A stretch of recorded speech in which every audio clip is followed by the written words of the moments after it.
E aí, galerinha, como vão vocês? Um pós-prova aí com questões bem didáticas, né, que caíram na nossa avaliação. E eu trago essas questões como forma de exercício, tá? Correção de exercício. Por quê? Nós temos uma comunidade, que ela é uma comunidade aberta. Qualquer pessoa que deseja entrar, as pessoas que estejam estudando, se preparando para a OAB, se preparando para outro tipo de concurso, podem entrar, fazer parte do nosso grupo e receber o material gratuitamente por lá. Nós temos a turma, né, o grupo individual por turma, que são focados os conteúdos para cada matéria, onde nós temos lá o Direito Processual Civil 1, temos o Direito Civil 4, temos o Direito Civil 1 e o Direito Digital, né? E aí vocês recebem os conteúdos específicos da graduação, mas que servem também para quem está estudando para concurso e por essa razão também posto esses conteúdos lá na comunidade. Então esse vídeo ele vem como forma de resolução de questões. A primeira questão que nós colocamos, que estava valendo um ponto na nossa prova, mas aqui eu não precisava nem colocar a questão do ponto, porque fica como atividade de resolução de questões e debate, falava sobre emancipação. Emancipação é um tema muito importante porque também cai em concurso, principalmente nas provas da OAB, né? E eu perguntei lá assim, sobre emancipação, assinale a opção correta. A opção correta que eu coloquei aqui embaixo é a letra C. O que diz a letra C? Emancipação judicial ocorre quando uma das partes tem um erro materialzinho ali, uma das partes não está de acordo com a emancipação e há demanda judicial. Então, a primeira opção, que é a letra A, eu tinha colocado emancipação voluntária depende de homologação judicial? Não é. Porque emancipação voluntária, o responsável e a responsável pelo menor, a mãe e o pai, genitor e genitora, devem estar de acordo, assim como o menor, para serem emancipados. Então, eles comparecem no cartório fazem um documento e registram em cartório que encaminha no cartório de registro de pessoas naturais. Então, por essa razão, se chama emancipação voluntária. A emancipação legal é aquela de acordo entre as partes. Não, está errada a letra B. O de acordo entre as partes seria a emancipação voluntária. A emancipação legal está prevista no Código Civil. Então, o que é previsto no Código Civil é considerado legal, então não é essa opção B. A opção C é a correta, porque nós já falamos, e a opção D, emancipação judicial, é aquela prevista no artigo 11º do Código Civil. Não tem nada a ver. A emancipação judicial é aquela quando o pai concorda com o filho de que quer fazer a emancipação voluntária, porém a mãe não está de acordo, tá? E aí sim, quando você tem uma pretensão resistida, você tem um conflito de interesse, e um conflito de interesse gera uma lide, e essa lide gera um processo judicial, tá certo? Então a opção correta é a letra C. A fundamentação da questão fica abaixo, porque eu destaquei que estava na aula 4. Quem assistiu a aula de revisão vai ter esse conteúdo.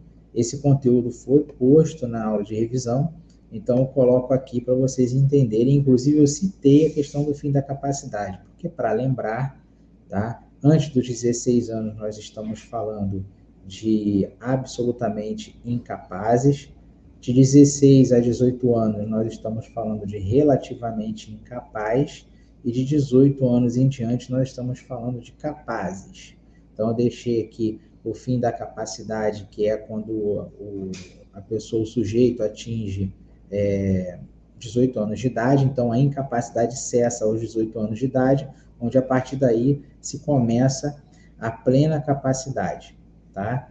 E aí, por isso que eu fiz questão de deixar aqui esse fim da incapacidade. E a emancipação nada mais é do que antecipar essa plena capacidade para o menor de idade, para o relativamente incapaz, tá certo? Então, esse conteúdo já está abaixo da questão 1, para vocês lerem com calma. Envio esse PDF para você através do grupo, e para você que não é aluno presencial, pode solicitar pelo suporte, que é o WhatsApp que eu vou colocar na descrição do vídeo, para vocês receberem esse material de forma gratuita pelo WhatsApp.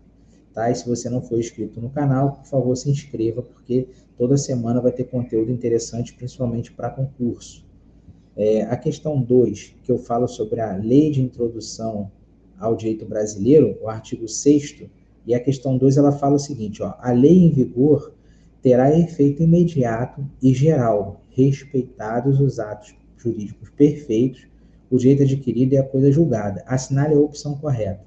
Quando os alunos da minha turma perguntam, professor, a prova vai ser com consulta ou sem consulta?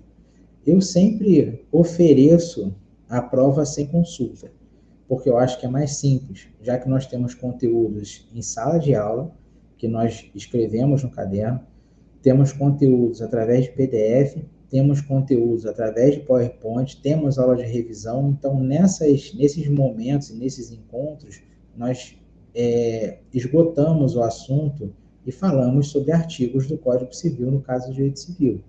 Então, se o aluno memorizar a ordem, a organização do Código Civil, onde está o artigo 6º, o artigo 10º, o artigo 5º, e ler, ele consegue, com o conteúdo da sala de aula, assimilar, e na hora da prova ele vai ver. Então, esse artigo 6º da LINDB é justamente o que está na lei.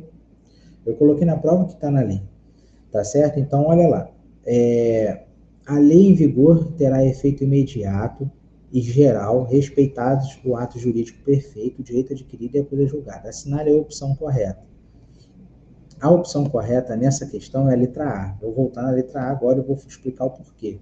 Ato jurídico perfeito é provocado por vontade de uma...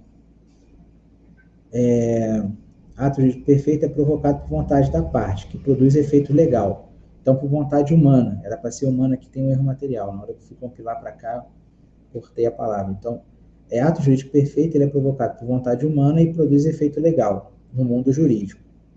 Está correta a opção. Coisa julgada pode ser modificada a qualquer tempo? Não, não pode ser modificada a qualquer tempo. A coisa julgada, ela decorre após o julgamento de um processo. Então, o processo inicia-se com a petição inicial e se encerra com a prolatação de uma sentença. Essa sentença ela pode fazer coisa julgada formal ou coisa julgada material. Tá? Independente do tipo de coisa julgada que ela faça, cabe recurso dentro de um prazo previsto no Código de Processo Civil, tá? Que é 5 dias para embargo de declaração e 15 dias para recurso de apelação. Se não houver interposição de recurso, vai operar-se o trânsito em julgado. Então, essa coisa julgada não poderá ser mais modificada. Por isso que essa opção não pode ser aceita como correta, porque coisa julgada não pode ser modificada a qualquer tempo. O direito adquirido não precisa ser previsto no edital, em lei ou contrato. Basta a existência da relação entre as partes, como a materialização de vontade. Não. O direito adquirido ele tem que ser previsto no edital, na lei ou no contrato, porque a parte tem que identificar qual é o objetivo dela dentro daquele contrato, do edital, ou então da lei, para poder buscar. E se conseguir atingir com todas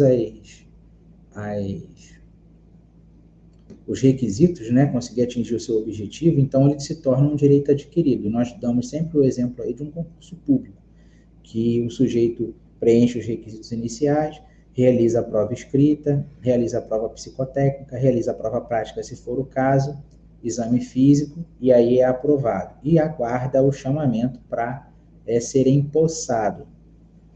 E aí, caso não seja empossado, porque saia uma lei dizendo que aquele cargo foi extinto, ele tem o direito adquirido de ser empossado de maneira, porém, vai ser cedido para outro tipo de departamento ou outro tipo de função similar àquela que foi extinta por lei.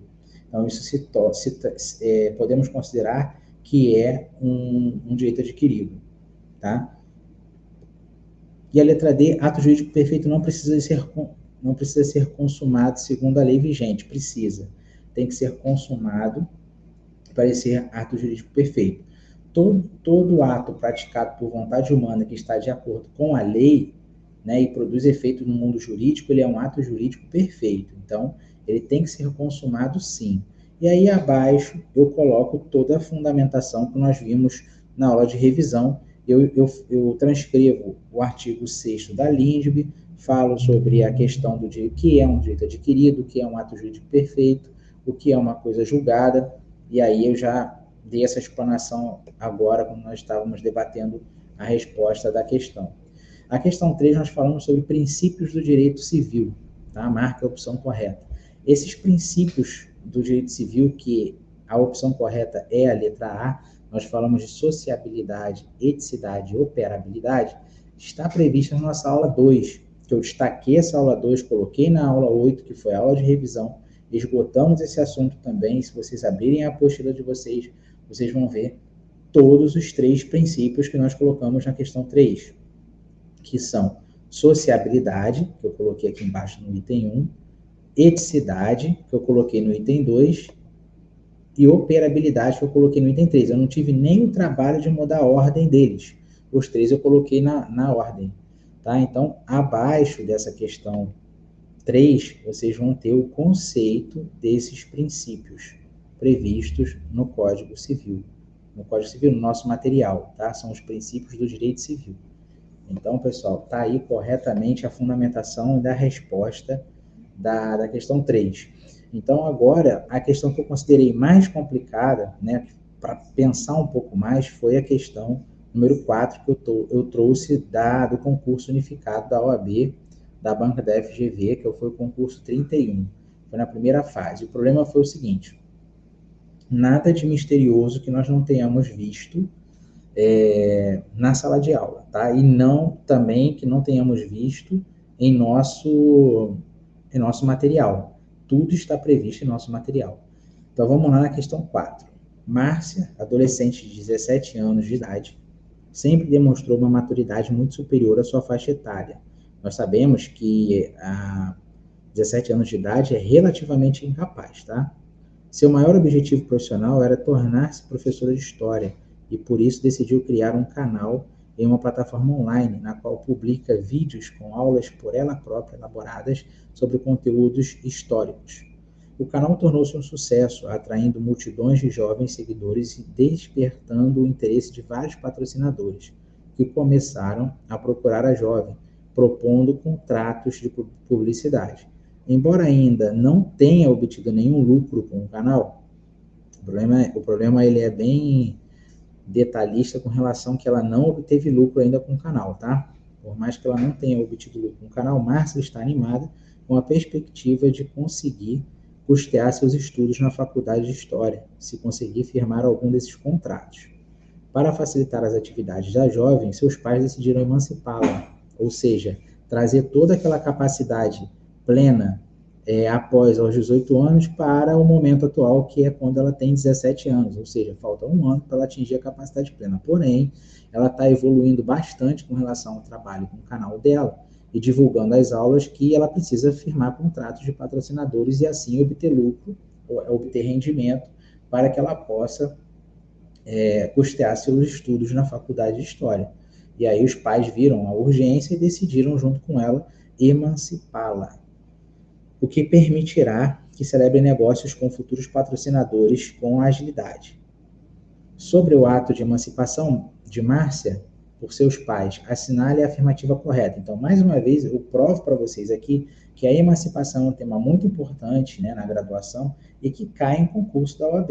Então, esse exame da OAB, que foi o 31, né, se não me falha a memória, nós vemos aqui, o 31, ele previu e trouxe essa questão com o tema de emancipação. E a resposta que nós colocamos ali é a letra C, tá? Mas vamos ler todas as outras opções para debater sobre elas, porque eu não destaco abaixo os trechos de emancipação, porque nós já falamos sobre isso no início da nossa conversa. Faz parte da nossa aula 4, que eu peguei o trecho e coloquei na aula 8. Então, se vocês pegarem a aula 4, vai estar lá a resposta da questão. Então, sobre o ato de emancipação de Márcia por seus pais, assinale a alternativa correta. Depende, letra A, de homologação judicial? Não depende, porque tanto o pai quanto a mãe decidiram voluntariamente emancipá-la. Então, não depende. Isso é feito diretamente no cartório. Depende de homologação judicial? Não. Então, descarta a opção A. Opção B, não tem requisitos formais específicos, podendo ser concedida por instrumento particular. Não. não pode ser instrumento particular, porque isso tem que ser registrado no cartório de pessoas naturais. Quando nós nascemos com vida, automaticamente nossa documentação passa por um cartório de registro de pessoas naturais. E lá nós vamos obter a certidão de nascimento. Atualmente, né, de acho que 10, 8 anos para cá, automaticamente a certidão de nascimento vem com CPF. Então, a partir daí, nós passamos a ser identificados como cidadão e aí passamos a exercer a plena capacidade. Tá? Então, não é documento particular. Letra C. Deve necessariamente ser levado a registro do cartório competente, do registro civil de pessoas naturais. Com certeza, os pais têm que comparecer junto com Márcia e aí manifestar sua vontade de emancipação voluntária. E aí sim, é registrado em cartório, não dependendo de decisão judicial, não dependendo de homologação do juiz. Então, a opção correta é a opção C.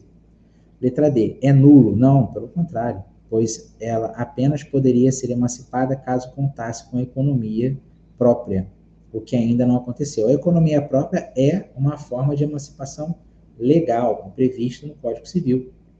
E aí sim nós falamos de economia própria. Porém, o problema foi bem claro e disse que ela ainda não havia realizado contrato algum. E os pais decidiram emancipá-la para facilitar, para agilizar as tratativas negociais de Márcia junto com seus patrocinadores.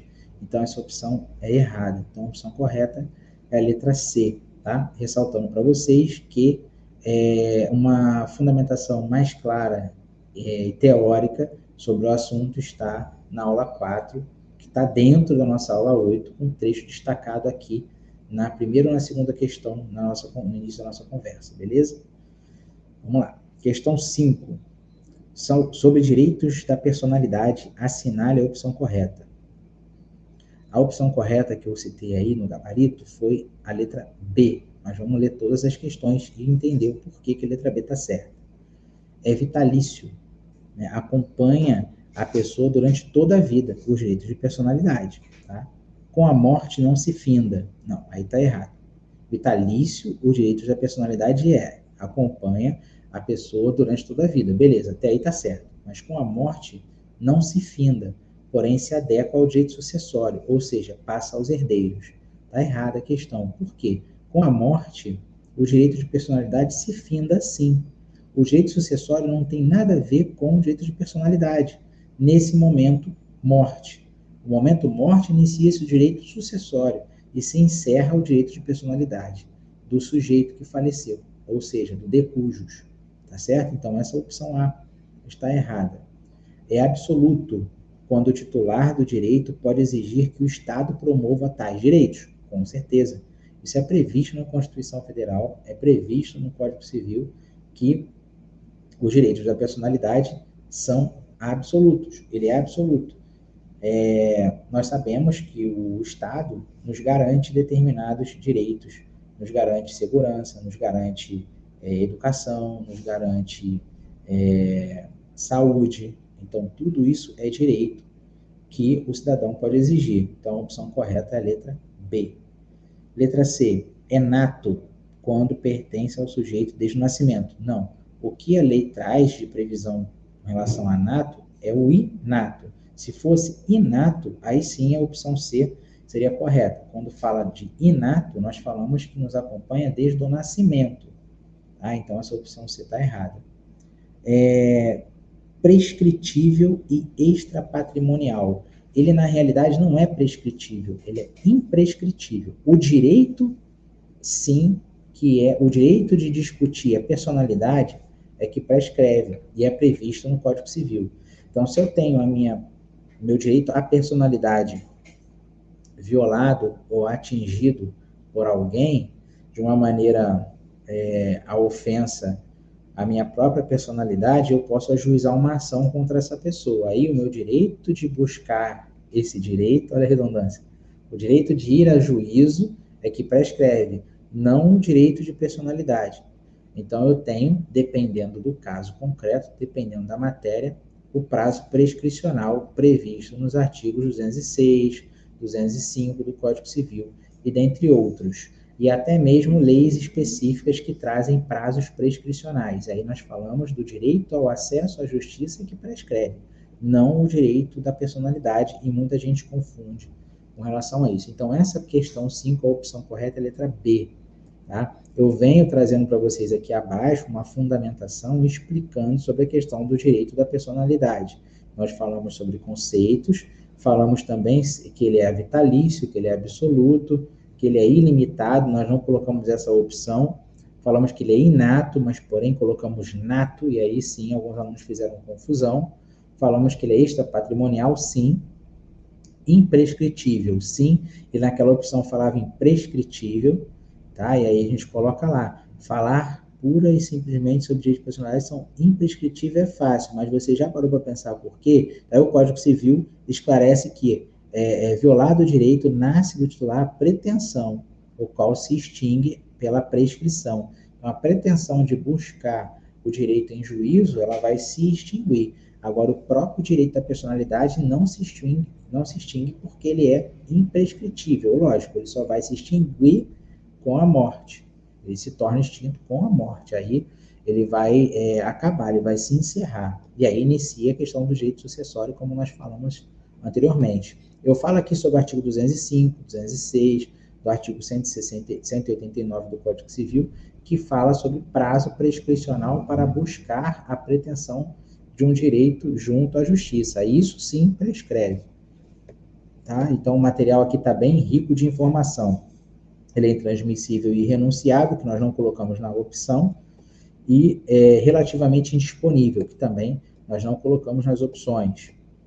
E agora, passamos para a questão 6, daqui a pouco, para finalizar, falar de questão 7 e questão 8, que são as questões discursivas, onde eu busco, e a própria metodologia da faculdade busca, que os alunos escrevam bastante, trazendo um raciocínio lógico e demonstrando o conhecimento do conteúdo estudado ao longo do período até o momento da prova.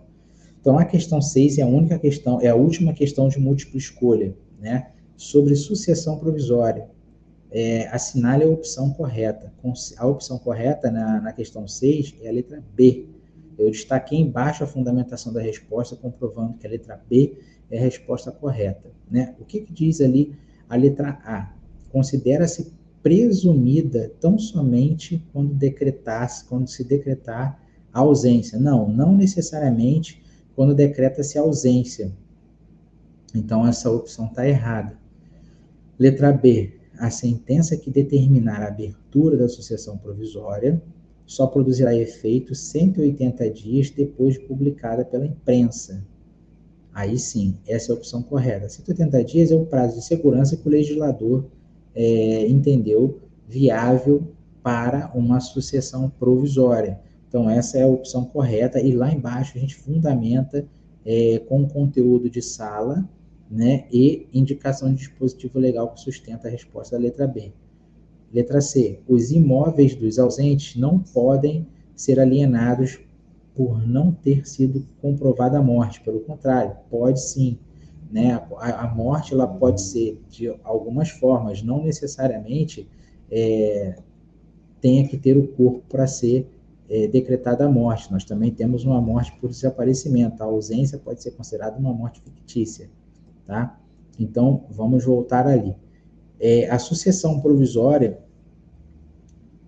precede a sucessão definitiva, depois de 5 anos de sentença transitada em julgada da sucessão provisória. Não tem nada a ver. Nós temos que ter um critério de sucessão provisória para atingir, sim, a sucessão definitiva, tá? Mas o prazo ele é completamente diferente do que está aí.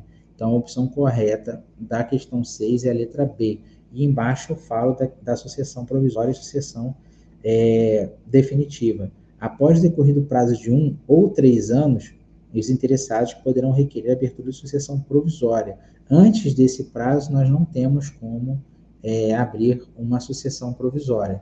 E ali eu coloco o artigo 26, artigo 28, que são artigos importantes, além do artigo 30, que fala sobre a questão de herança, né, na questão da sucessão.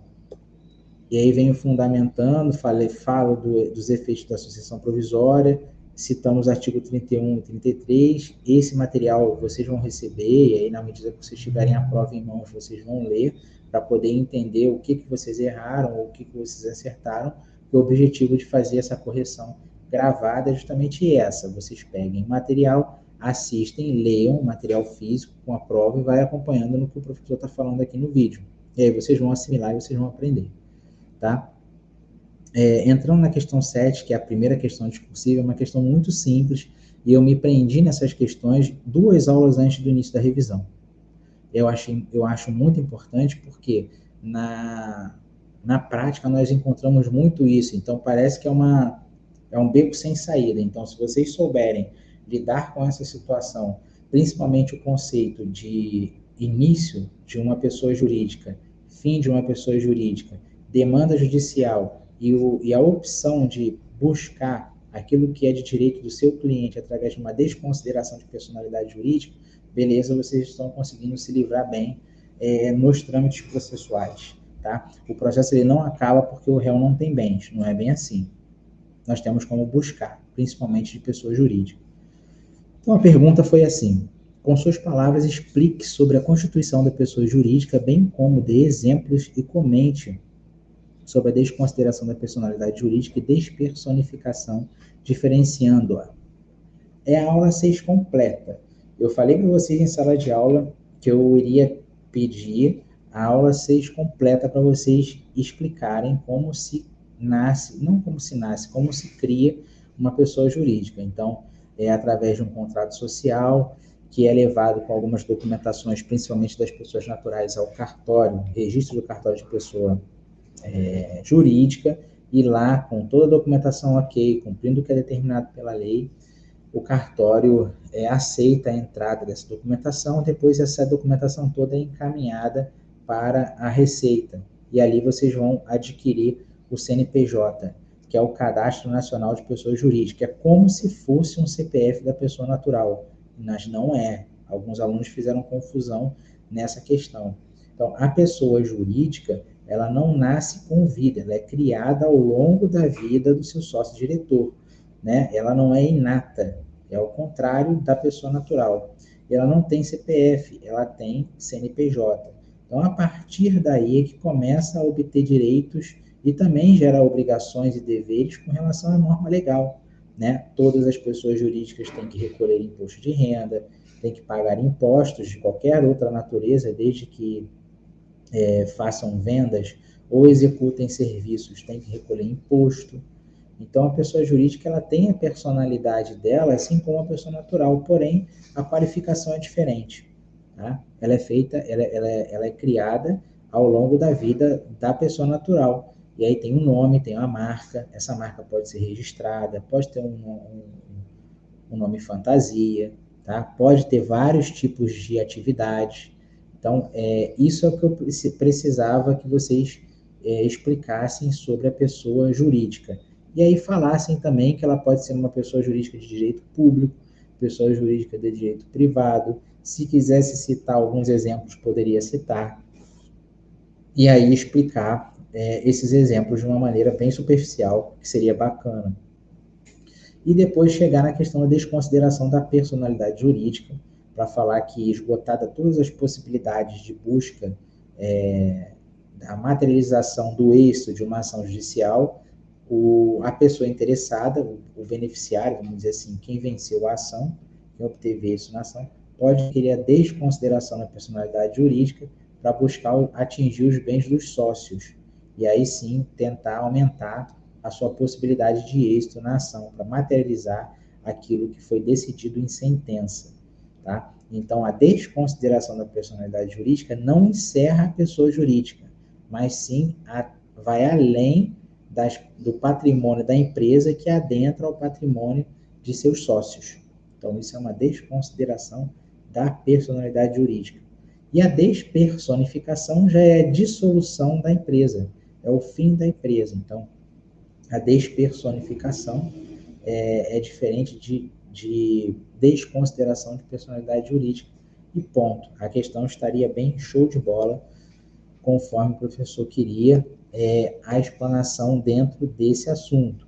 E para finalizar, a última questão, que foi bem simples, foi a questão 8, que nós voltamos para o assunto de emancipação. Nós vimos que nessa prova nós discutimos 3 vezes sobre esse assunto, mesmo passando por todas as aulas que nós estudamos até a aula 7. E aqui, a própria questão, acho que 3 ou 4, lá no início da prova, nós respondíamos a questão 8. Comente sobre a emancipação, citando 3 tipos, fundamentando cada um deles com suas palavras. O que é o segredo aí é com suas palavras, porque é com suas palavras que o professor vai entender se vocês assimilaram o conteúdo ou não. Então, nós falamos que existe a emancipação legal, que é aquela prevista em lei. Vocês poderiam citar o exemplo do casamento, que antecipa automaticamente a capacidade, tá? A questão do rendimento, como a questão da Márcia. Se ela tivesse assinado o contrato com um patrocinador, ela já estaria oferindo renda, e isso daí já é um critério de emancipação legal. Nós podemos falar que a emancipação pode ser judicial, quando o pai e a mãe, o genitor ou genitora, divergem na questão da intenção do menor e da outra parte do casal também requerer isso de forma voluntária. Então, se tem uma pretensão resistida, se tem uma lide, se tem uma lide, tem um processo judicial, então você tem uma emancipação judicial. E também você tem a emancipação voluntária, quando tanto o genitor como a genitora estão de acordo e o filho menor também está de acordo. Então, eu citei para vocês 3 tipos de emancipações e fundamentei cada um deles, né? Para vocês, bastava fundamentar um, né? Mas eu precisava entender sobre isso. Numa forma geral, as notas não foram ruins, foram notas dentro da média. Foi interessante conhecer melhor vocês nas questões discursivas, então foi muito bom. Já encerramos aqui essa parte de correção da prova. As provas serão entregues, serão debatidas, as dúvidas serão sanadas pessoalmente, tá? Você que não é meu aluno presencial, mas acompanha as aulas pelo canal, continuem acompanhando. Utilizem-se desse material, que é um material bem didático para estudar para exame de ordem. Vocês viram que tem questão sim de emancipação, e nós exploramos bem. E é isso, tá? Então, agradeço aqui a atenção de todos vocês. Estaremos juntos aí para a entrega da prova e das notas. Qualquer dúvida, estou à disposição. Podem colocar comentários aqui abaixo na mensagem do vídeo, ou mandar pelo meu WhatsApp, o WhatsApp que é do suporte, que está na descrição do vídeo. Nós vamos responder a todos vocês, ok? Obrigado e até a próxima.